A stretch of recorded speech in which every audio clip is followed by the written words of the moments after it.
Shalom, Kak Ida. Sudah jam 12, bisa dimulai. Shalom.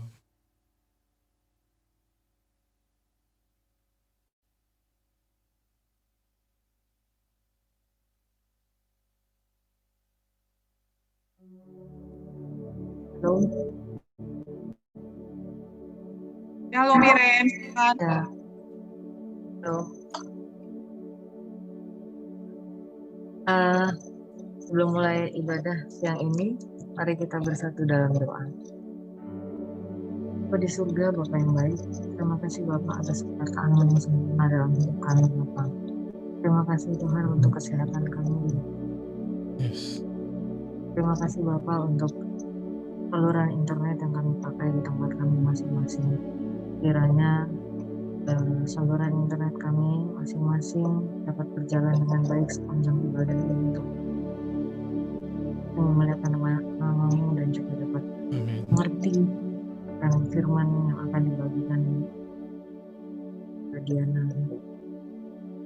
Bapa di surga, kami berterima kasih Tuhan untuk teman-teman yang sudah hadir siang ini Tuhan. Kiranya Engkau tambahkan lagi Tuhan. Belum bergabung Tuhan. Bergabung. Terima kasih untuk Ibu Pendeta Diana dan selamat datang. Firman hanya isi hatimu saja ya Tuhan. Dan kiranya kami juga berterima kasih Tuhan untuk Pak Teddy sebagai pemusik Tuhan. Dan kiranya kami semua juga dapat bersatu hati Tuhan memuji. Yes. Terima kasih Bapak, terima kasih. Mohon ampun kami seperti kami mengampuni orang yang salah. Ya, dalam nama Yesus Kristus. Amin. Amin. Amin. Shalom saudara-saudari terkasih POPM. Apapun keadaanmu, Tuhan kita tentu lebih besar dari semua permasalahanmu. Kuasanya tidak pernah terbatas, sebab hanya Tuhan Yesus yang sanggup menolong setiap kita. Mari kita naikkan pujian ini. Kuasamu terlebih besar.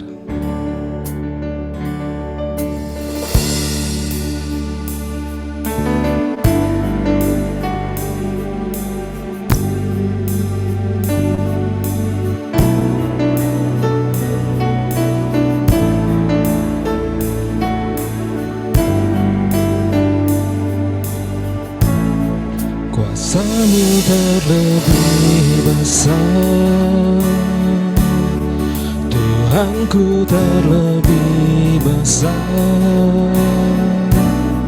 Tak pernah terlambat janji-Mu ya Tuhan menolong hidupku. Kuasa-Mu terlebih besar, Tuhanku terlebih besar. Tak pernah terlambat janji-Mu ya Tuhan, pulihkan hidupku. Kuasa-Mu terlebih besar, Kuasa-Mu terlebih besar, Tuhanku terlebih besar. Tak pernah terlambat janji-Mu ya Tuhan menolong hidupku. Kuasa-Mu terlebih besar, Tuhanku terlebih besar. Tak pernah terlambat janji-Mu ya Tuhan, pulihkan hidupku. Hanya Kau Tuhan penolongku, hanya Kau Tuhan penolongku.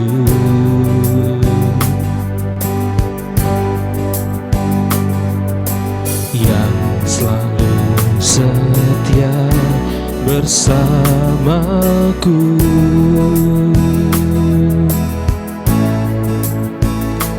Kasih-Mu yang sanggup mengubah kehidupanku. Sungguh ku berserah, sungguh ku percaya kuasa-Mu terlebih besar. Tuhanku terlebih besar. Tak pernah terlambat janji-Mu ya Tuhan menolong hidupku.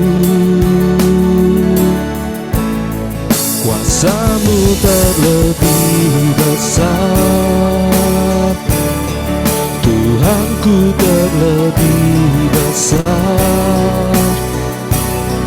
Tak pernah terlambat janji-Mu ya Tuhan, pulihkan hidupku.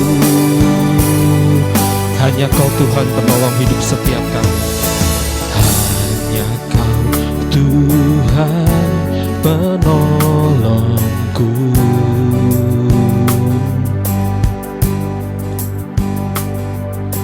Yang selalu setia bersamaku. Sebab kasih-Mu Tuhan, kasih-Mu yang sanggup mengubah kehidupanku. Sungguh ku berserah, sungguh ku percaya kuasa-Mu terlebih besar. Tuhanku terlebih besar. Tak pernah terlambat janji-Mu ya Tuhan menolong hidupku. Kuasa-Mu terlebih besar. Tuhanku terlebih besar. Tak pernah terlambat janji-Mu ya Tuhan, pulihkan hidupku. Kami percaya, ku percaya Kau bekerja mendatangkan kebaikan di hidupku. Ku percaya Kau bekerja mendatangkan kebaikan, mendatangkan kebaikan.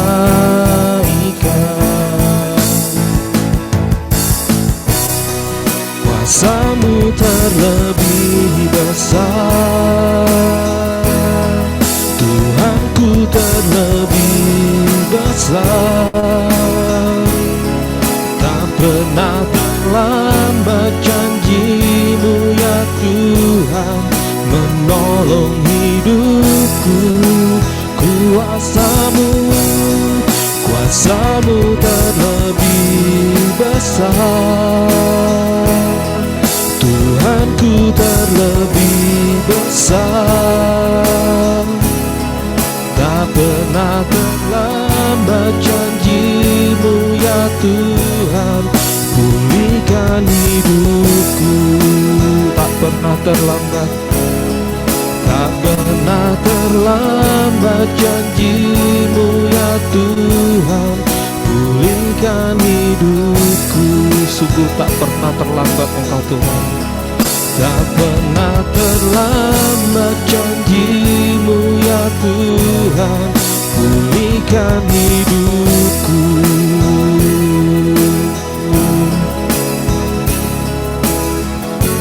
Terima kasih Tuhan, Kau yang memulihkan hidup kami.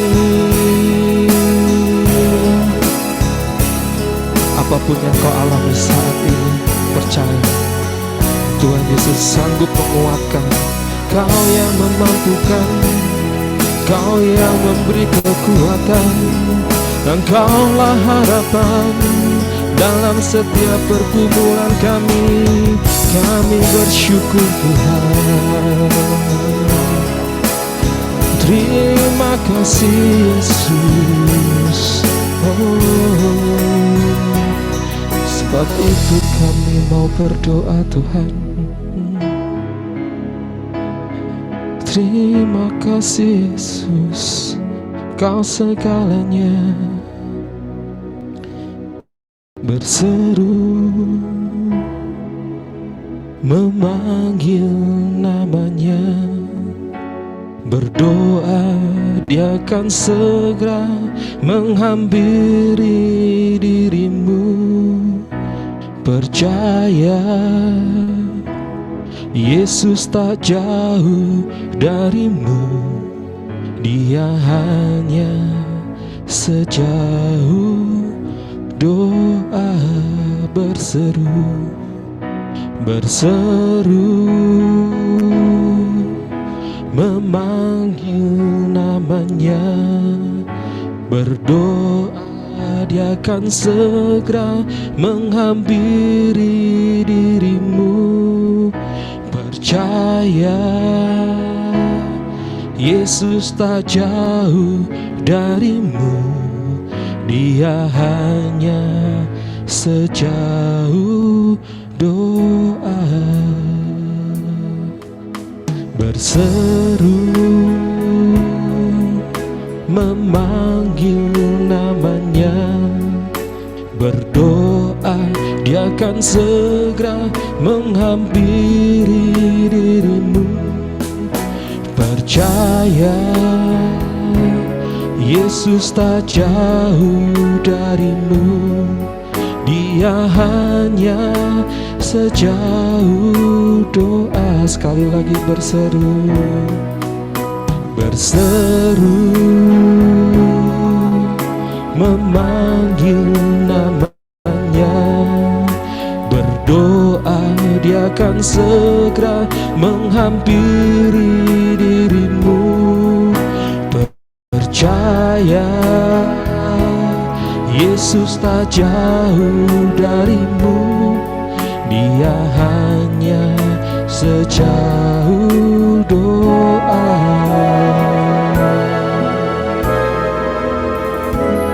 Mari satukan hati, fokus untuk dengarkan firman yang akan disampaikan oleh Pastor Diana Rosalia. Tuhan Yesus, terima kasih untuk hari ini. Kami siap mendengarkan firman-Mu Tuhan. Urapi telinga hati dan pikiran kami Tuhan, serta lidah bibir hamba-Mu yang akan menyampaikan kebenaran firman-Mu hari ini Tuhan.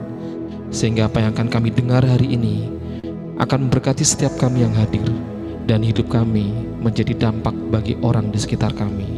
Hanya di dalam nama Tuhan Yesus sama-sama katakan amin. Silakan Pastor Diana.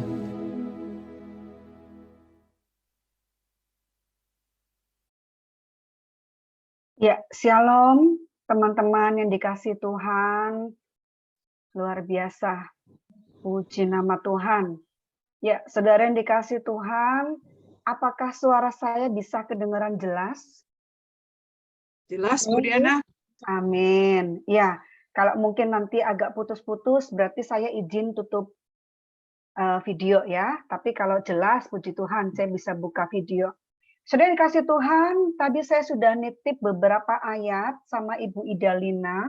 Mari kita buka ayat yang pertama, Kejadian pasal yang kedua, ayat yang ke-7. Terima kasih Pak Teddy Irawan yang sudah memimpin kita dalam pujian penyembahan. Saya percaya ada hadirat Tuhan dan ada urapan khusus pujian penyembahan yang Tuhan percayakan untuk Pak Teddy. Sudah bisa ditampilkan? Untuk Kejadian pasal kedua ayat yang ke-7 ya. Saya bantu baca buat kita semua. Ketika itulah Tuhan Allah membentuk manusia, membentuk saudara dan saya dari debu tanah. Ya. Abaikan debu tanah karena ketika kita berpaling kembali, kita berpulang, maka kita hanyalah debu tanah yang akan juga menjadi debu tanah yang tidak berarti. Masih dari ayat yang tadi, dan menghembuskan nafas hidup. Nah, saudara yang dikasih Tuhan, Bapak Ibu yang dicintai Tuhan, garis bawahi kata nafas hidup ke dalam hidungnya, ke dalam hidung kita. Demikianlah manusia itu menjadi makhluk yang hidup. Nah, saudara, perhatikan ayat ini, tetap ada tampilannya di ayat ini, saudara. Perbedaan antara nafas hidup dan nafas hidup, ya. Jadi kita pecah nih, ada nafas, ada hidup, tapi yang ketiga ada nafas hidup. Ya, saudara. Nafas kita bedah. Nafas sering disebut sebagai hembusan nafas. Selama nafas masih berhembus, biasanya kalimatnya seperti itu, ya. Saya coba pelan-pelan, ya, teman-teman. Kita saling sharing, ya. Nafas, hembusan nafas yang masih ada nafas atau hembusan nafasnya, berarti dikatakan orang itu masih atau makhluk itu masih hidup. Contoh, Ibu Maya, Ibu Tirca, ya, yang tampil di tampilan saya, ada Ibu Idalina, Ibu Iren, dan Ibu Iriani. Ini apanya Bu Idalina nih? Saudara-saudara ya, saudara seperguruan. Ya, ya. Ketika makhluk, ya, entah itu manusia, entah itu binatang, masih punya hembusan nafas, berarti itulah nafas, ya, dikatakan berarti hidup. Nah, sekarang kita bedah yang kedua. Dikatakan hidup, jelas kalau ada binatang atau manusia yang dikatakan itu masih hidup, berarti artinya dia tidak mati, ya kan? Tinggal lawan katanya saja, ya. Nah, lalu bedanya apa? Kalau nafas dan hidup itu menjadi garis bawah dalam satu kalimat, nafas hidup. Ya, saudaraku yang dikasih Tuhan, artinya hidup yang tidak mati. Nangkep ya teman-teman ya. Kalau orang yang masih punya hembusan nafas, itu sama dengan kita, sama dengan binatang. Dipegang, oh jantungnya masih berdetak, berarti masih hidup. Lalu kemudian kalau hidup, berarti masih ada kehidupan, nggak mati. Nah, sekarang kalau nafas hidup, ya, saya merenungkan Tuhan, apa nih maksudnya dari nafas hidup? Ya, saya dapat pelajaran dari Roh Kudus. Nafas hidup adalah hidup yang tidak mati. Loh, gimana itu Bu ceritanya? Hidup yang tidak mati. Berarti ada orang yang hidup, tetapi pada dasarnya dia mati. Ya, nangkep ya teman-teman ya. Hidup yang tidak mati. Saya agak miring karena saya lihat teman-teman juga ada di miring nih. Ya, ada di sebelah kanan saya. Ya, saudara yang dikasih Tuhan, nafas hidup bisa juga berarti hidup yang tidak mati, tetapi hidup yang benar-benar hidup. Nah, ini baru awal ini teman-teman. Saya belum khotbah. Ini masih prolog. Yang penting kita belajar dulu bedanya nafas, bedanya hidup, sama yang ketiga nih, nafas hidup, dia disambung. Ketika disambung, maka punya arti yang lebih dalam. Hidup yang tidak mati, tapi hidup yang benar-benar hidup. Ini prolognya ya teman-teman ya, latar belakangnya. Nah, kemudian kita belajar yang kedua. Ada 3 jenis manusia yang dikatakan bernafas. Ya, bernafas, bukan nafas hidup, tapi hanya nafas. Ini kita pelajaran yang pertama, tahu dulu perbedaan nafas hidup dan nafas hidup. Kemudian yang kedua, kita kenal dulu dengan 3 jenis manusia. Kita nggak belajar tentang binatang karena kita berperi kemanusiaan, bukan berperi kebinatangan. Ya, kita belajar manusia. Kita kenal dulu 3 jenis manusia yang bernafas. Yang pertama adalah manusia yang miskin. Ini bukan bicara tentang harta. Nah, kalau ini saya lihatnya tengah nih teman-teman ya, karena semuanya ada di tengah. Ya, yang pertama adalah manusia yang dikatakan miskin karakter. Ya, mungkin banyak beberapa dari kita yang pernah ikut kelas pemuritan, entah itu HMC, entah itu kelas pemuritan yang lain-lain, ya, tetapi berhubungan dengan pembentukan karakter kita. Maka kita akan banyak sekali yang kita dapatkan dari kelas-kelas tersebut, ya. Nah, saudara, ada orang yang miskin. Sekali lagi bukan bicara masalah harta, karena harta itu relatif.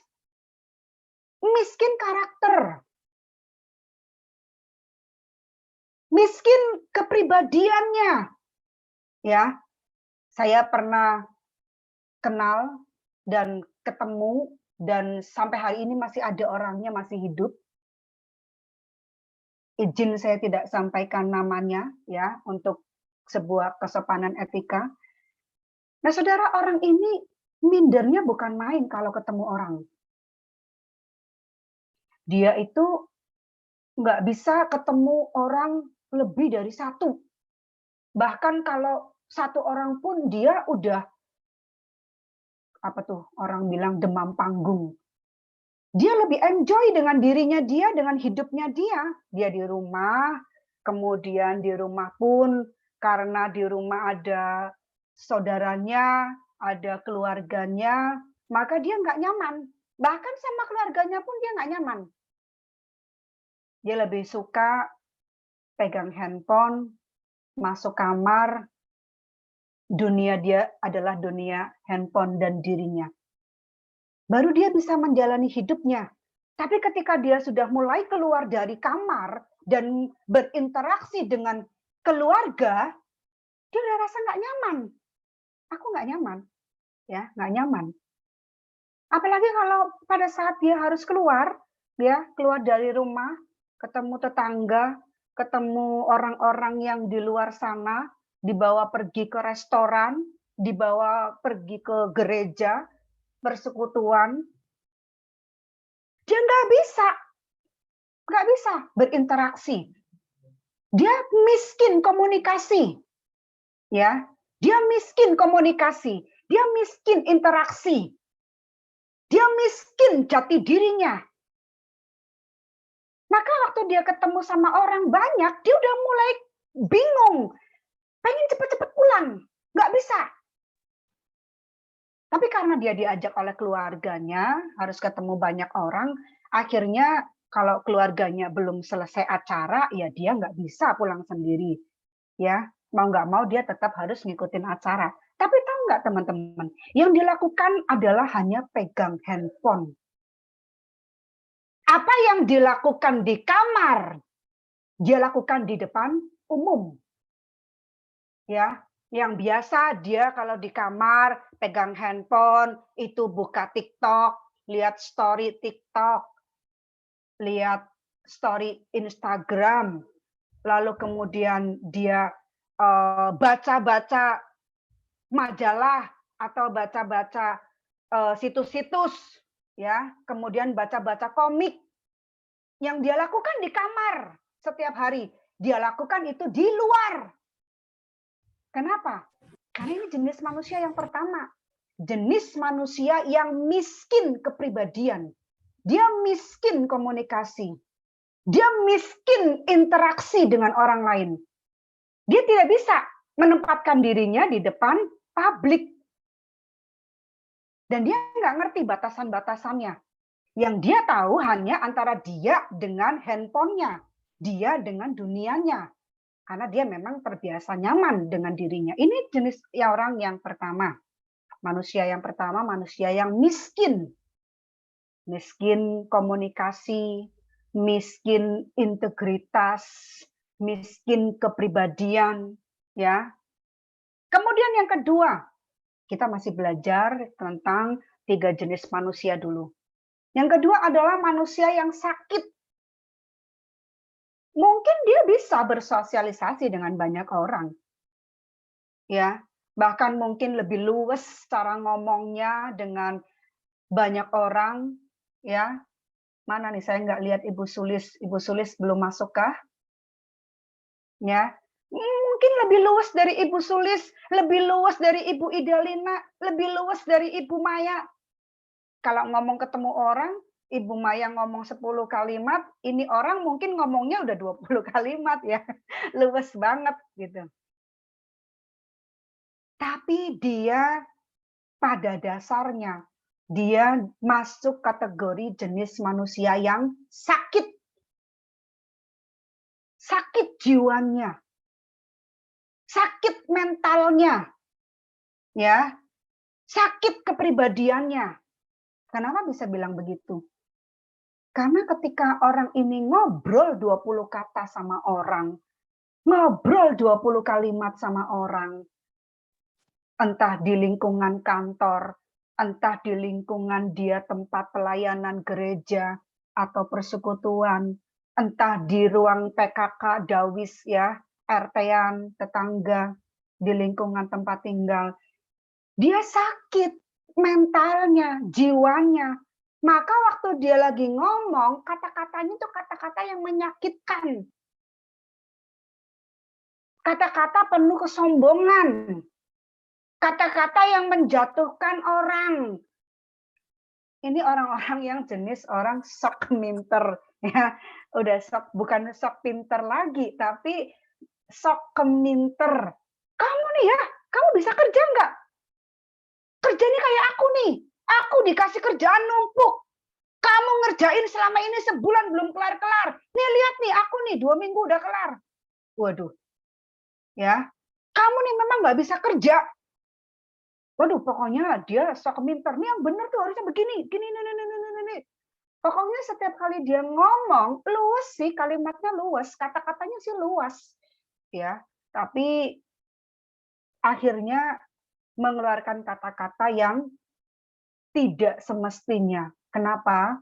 Karena dia kategori manusia yang sakit.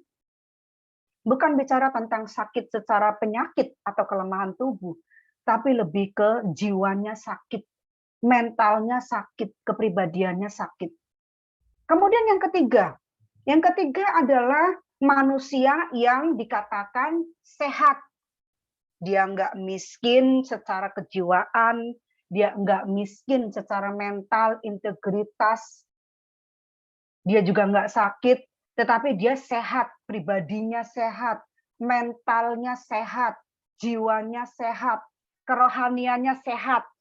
Dan orang-orang yang haus dan lapar akan Tuhan, termasuk kita semua yang ada di Zoom pada siang hari ini, saya bisa pastikan teman-teman adalah orang-orang yang masuk dalam kategori manusia yang sehat. Kenapa? Karena saya percaya Bapak Ibu adalah orang-orang yang haus dan lapar akan Tuhan. Amin.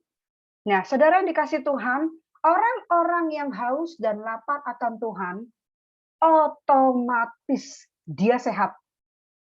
Kok bisa begitu? Karena orang-orang yang haus dan lapar akan Tuhan, dia sadar dia nggak bisa hidup tanpa Tuhan.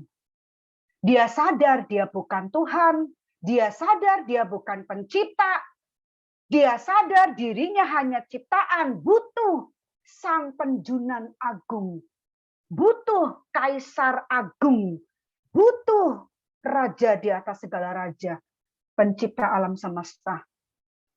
Ya, kita belajar 2 hal yang menjadi prolog, menjadi dasar. Apa itu tema kita, yaitu kuasa doa. Dasarnya adalah 2 hal tadi, ya teman-teman mungkin yang sudah catat atau yang sudah bisa menyimpan baik di memori otaknya. Yang pertama, kita sudah tahu perbedaan nafas hidup dan nafas hidup. Kemudian yang kedua, kita sudah kenal 3 jenis manusia. Pertama, manusia yang miskin, manusia yang sakit, dan manusia yang sehat. Sudah pasti manusia sehat adalah manusia yang haus dan lapar akan Tuhan. Atau sebaliknya, orang yang haus dan lapar akan Tuhan pasti sehat. Ya, kemudian kita masuk nih teman-teman dalam khotbah kita. Ya, baru nih. Nah, saudara yang dikasih Tuhan, mari kita belajar tentang doa. Ya, saudara yang dikasih Tuhan, orang yang sehat, manusia yang sehat, manusia yang haus dan lapar akan Tuhan, yang pertama pasti menghargai apa itu doa. Aduh Bu, itu sih kita udah tahu Bu. Di POPM aja kita punya tim doa. Seminggu sekali kita doa puasa Bu. Itu sih kita udah ngerti. Mari kita sama-sama belajar ulang. Diingatkan Tuhan ulang pada siang hari ini. Yang pertama, orang yang haus dan lapar akan Tuhan, atau orang yang disebut sebagai jenis manusia yang sehat, yang pertama dia menghargai apa itu doa. Orang yang menghargai doa, maka orang itu pasti punya hubungan komunikasi yang benar dengan Tuhan. Kita tinggal putar-putar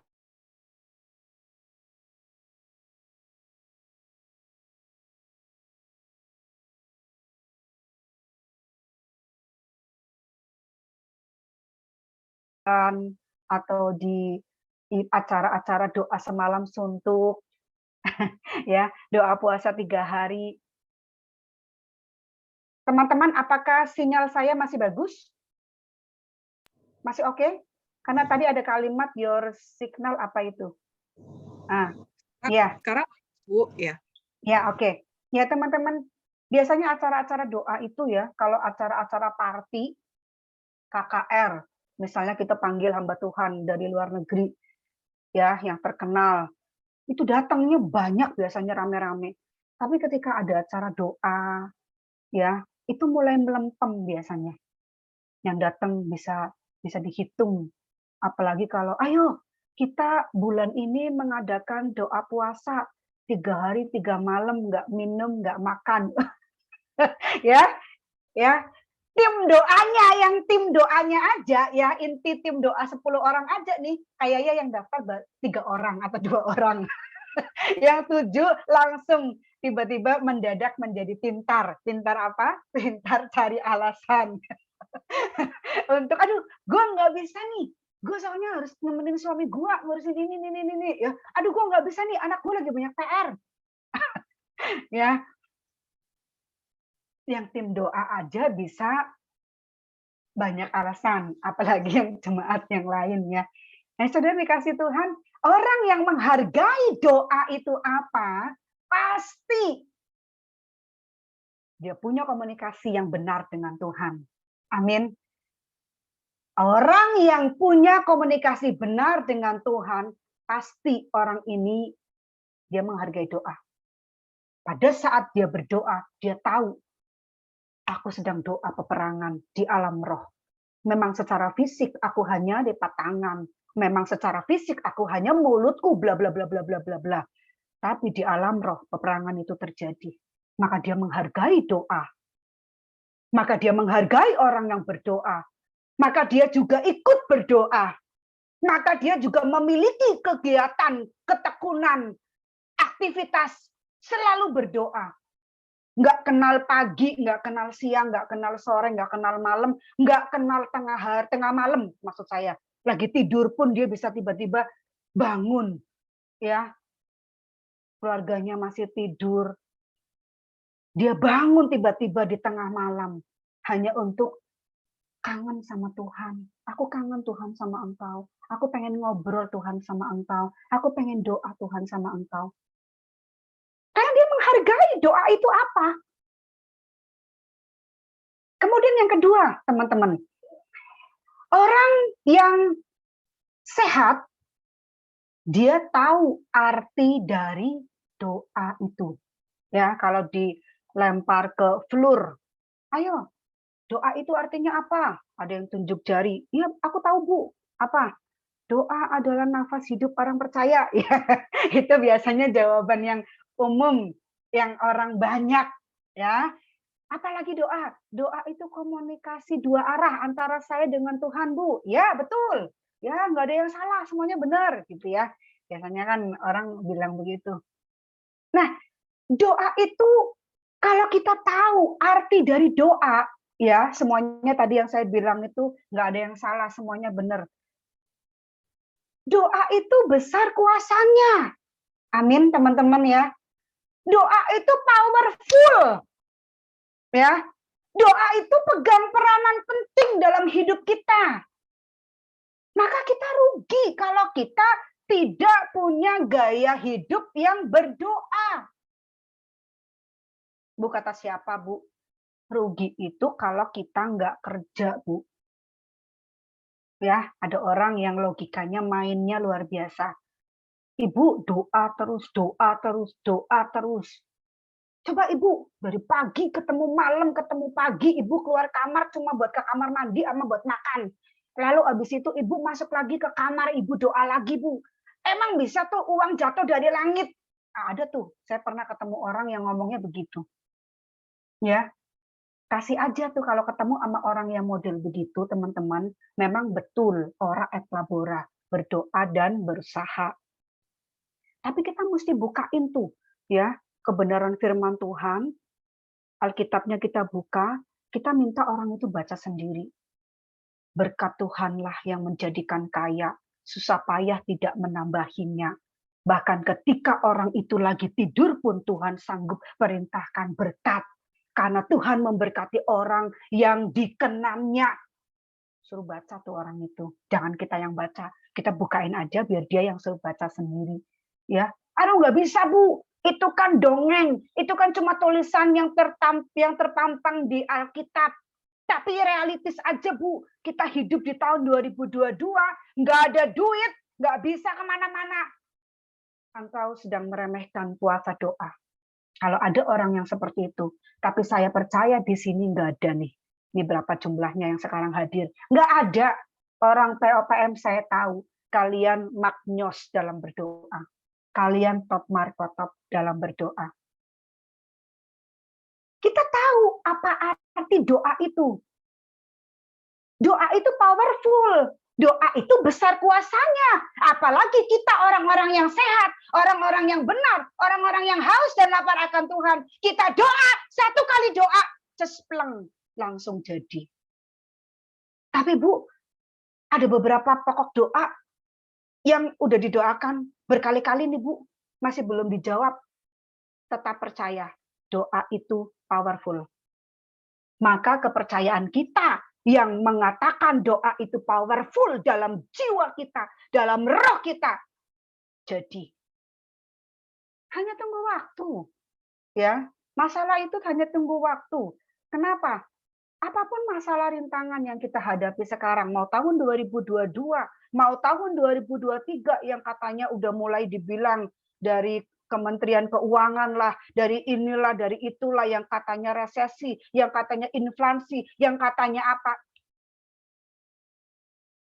Percaya, kita modalnya percaya sama Tuhan. Tuhan pencipta, kita adalah ciptaan, Tuhan yang menciptakan kita, yang menghembuskan nafas hidup. Ingat teman-teman, yang diberikan ke hidung kita itu bukan cuma nafas. Tapi ada kalimat yang berikutnya, nafas hidup mesti lengkap. Hidup yang tidak mati, hidup yang benar-benar hidup. Jadi kita percaya, kita mempercayai Tuhan. Apapun yang terjadi nanti, minggu depan, bulan depan, tahun depan, aku tahu Tuhan sudah ada lebih dulu di sana. Jadi kita nggak khawatir, kita nggak takut. Kenapa? Aku belum nyampe di bulan 12. Aku belum nyampe di tahun 2023, tapi Tuhanku, penjunanku, gembala agungku sudah nyampe di sana. Dan siap tolong aku, udah pasti. Kenapa? Karena kita ngerti arti doa itu. Kita komunikasi sama Tuhan, kita bangun hubungan sama Tuhan, dan kita menghidupi gaya hidup berdoa. Maka biasanya kelihatan dari aktivitas kita setiap hari. Orang yang sehat pasti dia hobi doa. Dia hobi doa. Saudara, saya ini kalau di rumah, saudara, bisa tanya suami saya masih hidup sampai sekarang. Ya, saya nggak berharap suami saya dipanggil cepet-cepet ya. Malah saya kadang ngomong sama suami, "Pap, aku dulu ya yang pulang," gitu ya. Saya bilang sama suami, ya, soalnya nanti nggak nemuin yang kayak kamu lagi, saya bilang, saya bilang gitu. Ya, padahal suami saya bukan Superman yang sempurna, bukan Batman yang bisa terbang. Ya, suami saya banyak kekurangan juga, tapi saya tahu kalau sudah di dalam Tuhan tidak ada kata perceraian. Bagaimanapun juga kita sebagai istri harus tetap menghormati suami. Ya. Nah, saudara yang dikasih Tuhan, saya itu dalam satu hari berdoa tuh berulang-ulang. Yang kadang doa sendiri, cuma diem, doa dalam hati. Kadang doa diucapkan lewat mulut. Kadang pakai gitar, saya muji nyembah dulu. Suami saya sampai liatin saya gitu. Ini istriku nih doa tiap hari udah nggak kenal waktu. Doa terus, kadang kalau lagi di motor ya, kami pergi penginjilan misi kemana, pasti kalau di motor itu saya doa. Saya muji nyembah. Kayaknya 1 album atau 2 album saya puter tuh. Ya, kalau lagi di motor. Saya doa, Tuhan berkati tuh orang itu. Terus kemudian saya di motor lihat orang yang kakinya buntung. Saya lihat orang yang sininya ada masalah. Aduh Tuhan, tolong Tuhan sembuhkan matanya Tuhan. Tolong Tuhan kasih organ kaki yang baru. Aduh Tuhan, doa. Gaya hidup kita adalah gaya hidup yang berdoa. Kenapa? Karena kita orang sehat. Orang sakit nggak bisa berdoa. Kenapa? Jati dirinya sakit, mentalnya sakit, jiwanya sakit, rohnya sakit, pikirannya sakit, mulutnya sakit, kalau ngomong nyelekit. Tapi kita orang-orang yang sehat. Gaya hidup kita gaya hidup berdoa. Ya. Kemudian yang ketiga, kita mengenal kuasa doa.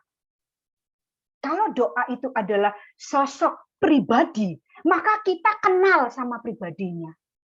Kita mengenal kuasa doa itu sesuai dengan tema kita. Kuasa doa.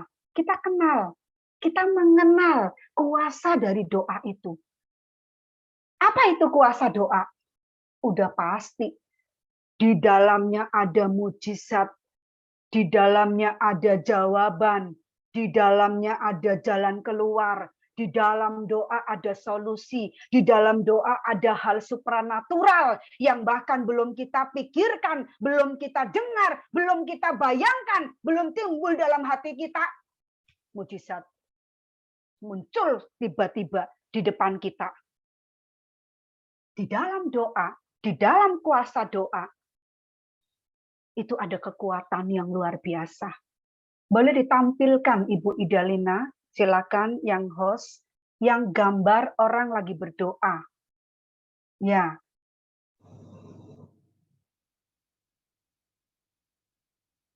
William ya, Bu, sebentar. Ya. Ya. Ibu Iren.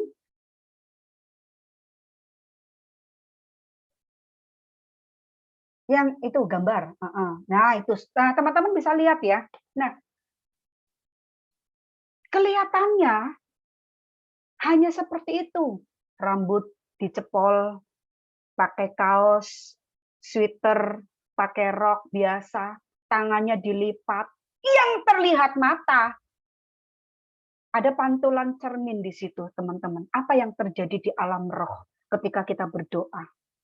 Tangan kita sedang memegang pedang. Kepala kita yang hanya rambut biasa ini ada perlengkapan senjata beserta dengan jubah, dan teman-teman perhatikan ada tangan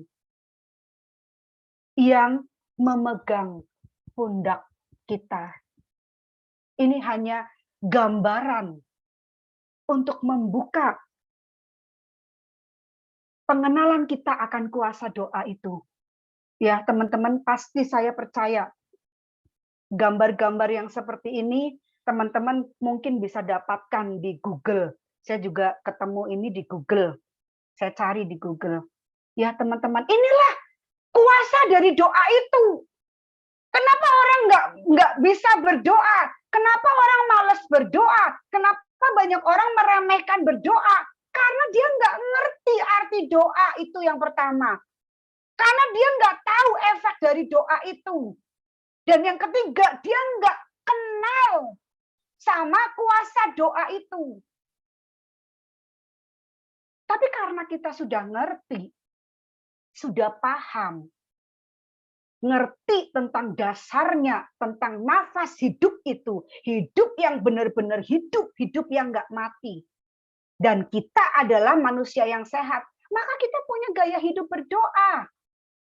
Dan di balik doa itu berkuasa, punya kuasa. Ada hal mujizat, ada hal supranatural, ada kekuatan, ada hal-hal dahsyat dan ajaib yang bisa terjadi. Sekalipun kita doa hanya 5 menit, sekalipun kita doa bahkan cuma 2 menit, tapi connect. Bukan cuma di lip sync. Bukan cuma saya pernah ya ketemu orang yang dia itu lagi makan siang, ya ini bisa ditutup gambarnya. Saya pernah sekali waktu makan siang bareng beberapa orang, terus kemudian saya minta satu orang untuk berdoa sebelum makan, gitu ya. Nah, teman-teman, dia tahu nggak doanya apa? Tuhan, terima kasih untuk hari ini, kami mau tidur ya Tuhan, amin. Ya, dia doa mau tidur. Nah teman-teman, kenapa? Doanya cuma sekedar rutinitas, lip sync, bibir. Makanya sebelum berdoa, Tuhan bilang, tenangkan dulu pikiranmu, tenangkan dulu hatimu, tenangkan dulu loh jiwa-jiwa kita. Tenang dulu. Caranya tenang gimana? Ya tenangin dulu. Haleluya, haleluya. Atau nyanyi dulu satu lagu ya, atau apa? Bahasa roh dulu ya, atau tenangin diri dulu. Haleluya, haleluya. Terima kasih Tuhan. Nah baru kita doa, ya. Atau yang udah tenang ya udah bisa langsung doa. Ya, bagaimana doa itu punya peranan penting dalam kehidupan kita. Amin, teman-teman. Saya lihat wajah-wajah yang sangat-sangat rindu pengen berdoa langsung nih. Ya, tapi teman-teman jangan doa dulu ya. Teman-teman masih harus lanjut kerja. Belum jam pulang kantor. Doa dalam hati saja. Kita tidak pernah ada batasan. Bahkan lagi di depan laptop pun kita tiba-tiba diingatkan Tuhan tentang satu orang. Ih, aku lagi kerjain tugasku nih. Kerjain pajak, kerjain akunting, kerjain ini. Kok tiba-tiba aku ingat dia ya? Siapa nih? Jesse Panggabean. Kok aku ingat dia ya? Oh, berarti ada sesuatu. Berarti aku harus kawal dia dalam doa. Kawal doa.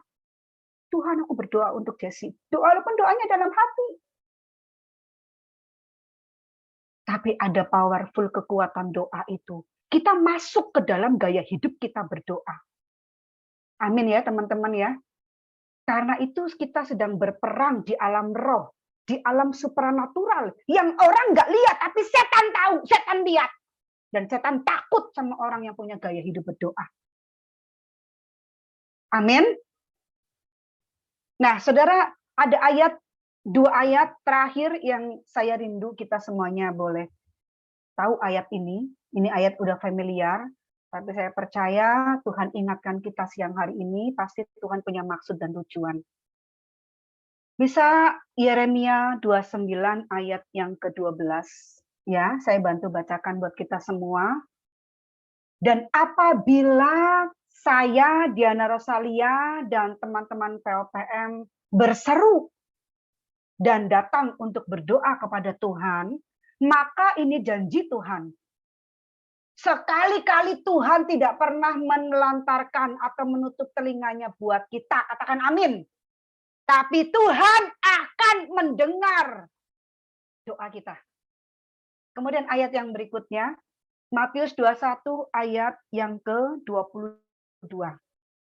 Dan apa saja, everything, yang kita minta dalam doa dengan penuh kepercayaan, garis bawahi kata minta dan kata kepercayaan, maka kita akan menerimanya.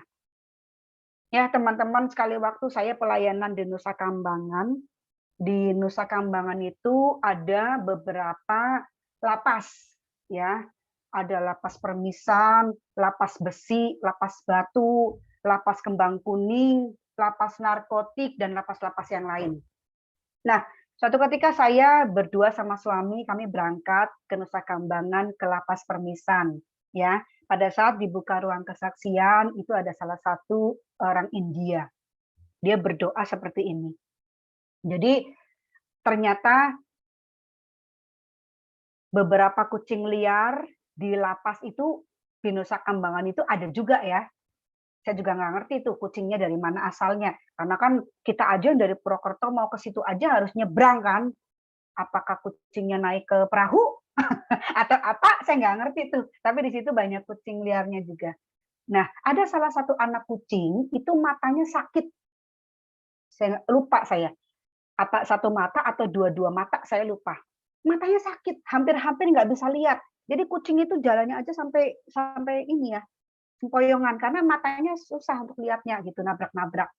Nah, si orang India ini salah satu saudara seiman kita yang ada di sana berdoa. Ya, teman napi di sana berdoa. Tuhan, dia doa tuh dua hal sebetulnya. Yang pertama, dia doa gini. Tuhan, tolong Tuhan, aku percaya kalau aku minta pasti Engkau mendengarkan. Ini dia orang India kayak orang Batak ya. Ya, Tuhan tolong sembuhkan mata anak kucing itu katanya. Itu doa yang pertama dia bilang. Terus kemudian dia doa yang kedua. Apakah ini orang benar-benar kenal Tuhan atau tidak, saya nggak ngerti ya. Tapi doa yang pertama oke lah, doanya baik untuk anak kucing itu, untuk kepentingan orang lain, untuk kepentingan binatang itu. Kemudian doa yang kedua dia bilang gini, Tuhan, tolong kabulkan Tuhan, judi online-ku menang. Lah, ya, dia minta judi online-nya menang. Ini terus akhirnya besoknya nih, kan dia nunggu dong, nunggu beritanya besoknya kan, judinya dia menang apa enggak nih. Ternyata dia dapat kabar, judi online-nya dia kalah. Ya dia kalah judinya. Judi online atau judi, saya lupa. Apakah judi rame-rame yang antara teman-teman di situ atau gimana, saya lupa ceritanya. Ternyata kalah.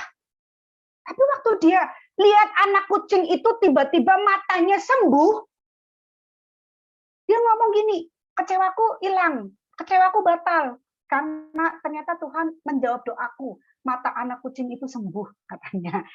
Nah, seorang yang punya doa yang salah, minta judinya menang pun, Tuhan bisa kabulkan loh. Apalagi kita yang sudah paham betul kuasa doa. Di balik kuasa doa itu ada mujizat, ada kekuatan, ada hal supranatural yang dahsyat. Pasti kita harus lebih beriman, kita harus lebih percaya. Amin, teman-teman. Saya pernah doa dalam hati, ya, karena udah lama nggak makan durian ya. Biasa kalau durian yang lokal-lokal itu saya rasanya kayaknya nggak kepengin, teman-teman. Bukan karena sombong, enggak ya. Tapi karena kalau udah ngerasain durian bawor, durian montong, itu biasanya kan kangennya sama durian yang seperti itu juga gitu. Suatu kali saya kangen, aduh Tuhan, udah lama nih nggak makan durian, pengen Tuhan. Tiba-tiba teman-teman, tiba-tiba saya diajak sama salah satu ada saudara seiman di sini di Purwokerto, diajak makan siang. Ya, rame-rame kita, bukan cuma saya. Lalu kemudian makan siangnya, setelah makan siang kita diajak makan es durian, teman-teman. Duriannya durian yang enak. Waduh, saya itu di hari yang sama ketika baru batin di hati. Hanya hal-hal seperti itu loh, teman-teman. Ya. Saya terakhir, saya minta fotonya ditampilkan. Ini untuk penutup ya, teman-teman ya. Yang pertama, tolong tampilkan foto yang POPM dulu. Yang POPM. Nah, ini teman-teman. Ada nggak nih wajah-wajahnya siapa nih? Ini Ibu Sulis, Ibu Mei, ya. Ibu Mei ya. Sama siapa nih yang ada dua nih, saya kurang tahu namanya. Ini dua foto 2 tahun yang lalu, teman-teman. Teman-teman antara masih ingat atau tidak, ya. Style saya, ya, kostum saya, dandanan saya, sepatu saya pada saat itu 2 tahun lalu ketika gue orang metropolitan. Ya teman-teman ya. Lalu ketika Tuhan lempar gue balik lagi ke kampung ya. Ya teman-teman, lihat fotonya. Next. Ya. Kita lihat. Stylenya berbeda. Ya. Bu, ini nyambung nggak dengan tema kita? Nyambung, teman-teman. Ya, ketika harus pelayanan ke tempat yang agak pelosok, ada bawa ponakan juga, ya. Terus kemudian ternyata di tengah jalan hujan, ya teman-teman ya, saudara dikasih Tuhan, ternyata harus berhenti dulu, harus berhenti, cari jas hujan, ketemu, beli. Tidak mengurangi sukacita kita, tidak mengurangi tidak jadi drop. Udahlah, nggak jadi pelayanan lah, nggak jadi misi lah, pulang aja yuk. Enggak. Kenapa? Karena orang yang sehat, orang yang haus dan lapar akan Tuhan, dia tahu hidupnya tuh hidup yang ada kuasa doa. Ya, hidupnya tuh gaya hidup berdoa. Orang yang gaya hidupnya berdoa, punya hubungan yang sehat dengan Tuhan, komunikasinya dengan Tuhan sehat, maka ketika diterpa oleh angin badai hujan, nggak takut, tetap maju. Jalan sama Tuhan selalu manis. Amin. Suami baru ngoceh sedikit, suami matanya baru melotot sedikit, kita udah tersinggung. Ngapain gua nikah sama elu, mata lu gede amat melotot-melotot. Ya, baru digituin sama suami, kadangkala kita udah melempem. Istri-istri, ya, bawelnya luar biasa. Lalu kemudian suami-suami mulai tersinggung. Next, foto next lagi. Nah, ini style waktu saya ke salah satu gereja di Tumiang. Mungkin ada teman-teman POPM yang sudah pernah ke sana. Next lagi. Nah, ini ya, bahkan nggak pakai make up muka saya. Nggak pakai boro-boro alis lipstick ya. Pakainya pun celana 3/4. Ini waktu saya sedang menyerahkan sepatu untuk anaknya ibu ini. Anaknya kelas 6 SD dan dia sepatunya sudah rusak. Akhirnya kami DR Ministry, kami berkati dia dengan sepatu. Kita beli di Rita Mall ya. Next. Nah, ini style saya waktu di lapas. Ini lapas Purwokerto. Mereka rindu mengadakan Natal dan mereka membuat kerajinan tangan, yaitu berupa sapu. Kalau saya lihat sapunya itu ya, mohon maaf ya teman-teman, sapunya itu kalau di pasar harganya paling 10.000 teman-teman. Ya, sapu uduk itu ya teman-teman. Tapi mereka membuat sapu tersebut dan dijual seharga 25.000 per sapu. Dan kita mau berkati mereka karena dengan penjualan sapu ini dananya mereka pakai untuk persiapan Natal mereka. Ya, teman-teman. Kemudian next. Nah, ini apalagi ketika masuk ke desa-desa terpencil yang bahkan jalannya pun belum aspal, masih rusak, kita harus nyesuaiin diri. Mau kita ditempatkan Tuhan di luar negeri, di Jakarta, di desa, dimanapun, tapi karena kita punya gaya hidup doa, orang yang punya gaya hidup doa, orang yang akrab sama Tuhan, bergaul karib seperti Henok, maka ditempatkan dimanapun, dia nggak pernah protes. Amin, teman-teman. Ada foto lagi nggak? Ya, waktunya sudah ini ya. Ya, teman-teman. Seperti lagu tadi, ini terakhir ya. Berseru dan memanggil namanya, berdoa dia akan segera menghampiri dirimu. Jangan pernah kita berhenti berdoa. Jadikan doa sebagai gaya hidup kita. Karena percayalah ada kuasa doa yang menyertai di dalamnya. Mari kita sama-sama berdoa, saudaraku yang dikasihi Tuhan. Kami bersyukur pada siang hari ini Tuhan. Engkau mengingatkan kembali kepada kami. Engkau mengajarkan kembali kepada kami akan kuasa doa. Dan kami percaya kami adalah orang-orang yang termasuk orang-orang yang sehat. Manusia-manusia yang haus dan lapar akan Engkau. Kami tahu kami nggak bisa hidup tanpa Tuhan. Tuhan di dalam kami di dalam Tuhan. Setiap hari, setiap waktu dalam kehidupan kami mau bersama-sama dengan Tuhan Yesus yang menyertai kami, yang menolong kami, sehingga setiap hari kami dapat menyelesaikannya berkat pertolongan Tuhan. Tuhan Yesus memberkati setiap teman-teman, baik itu koordinator, ibadah, tim doa, bahkan setiap umat-umatmu di POPM Tuhan. Inilah berkat Tuhan, terimalah dengan iman, angkat kedua tanganmu sebagai respon imanmu kepada Tuhan. Tuhan memberkatimu dan melindungimu. Tuhan menyinari engkau dengan wajahnya dan memberi engkau kasih karunia. Tuhan menghadapkan wajahnya kepadamu dan memberi engkau damai sejahtera yang melampaui segala akal, memelihara hati dan pikiranmu. Mulai hari ini sampai Maranatha Tuhan datang untuk kali yang kedua. Terimalah berkat ini yang kekal abadi menjadi milik kita. Di dalam nama Tuhan Yesus Kristus yang sudah diberkati, sama-sama berkata, amin. Saya kembalikan kepada WL atau Ibu Ida, silahkan. Iya, shalom. Terima kasih buat hambanya Ibu Diana. Terima kasih shalom. Yang boleh hadir siang hari ini. Terima kasih untuk banyak hal yang boleh kita belajar tentang doa. Bagi teman-teman yang mau mendukung pelayanan POPM bisa mentransfer ke BCA 4580 352 559 atas nama Ibu Sulistiana Harijanti dan Makmuria Wijaya. Terima kasih teman-teman semuanya. Dan tadi sepertinya Ibu Diana udah doa berkat ya Bu? Ya, sudah langsung ditutup doa berkat. Boleh silakan bekerja kembali untuk melakukan aktivitas kembali. Dan kami mengucapkan terima kasih untuk pelayanan hambanya Ibu Diana. Dan untuk Pak Teddy, terima kasih untuk pelayanannya siang hari ini di POPM. Tuhan Yesus memberkati. Dan untuk semua teman-teman yang hadir juga terima kasih. Tuhan Yesus memberkati. Sampai ketemu Jumat mendatang kita sama-sama belajar kebenaran firman Tuhan. God bless you all. Ya, Tuhan berkati semuanya. Terima kasih Ibu Pendeta Diana. Tuhan berkati. Terima kasih teman-teman semua.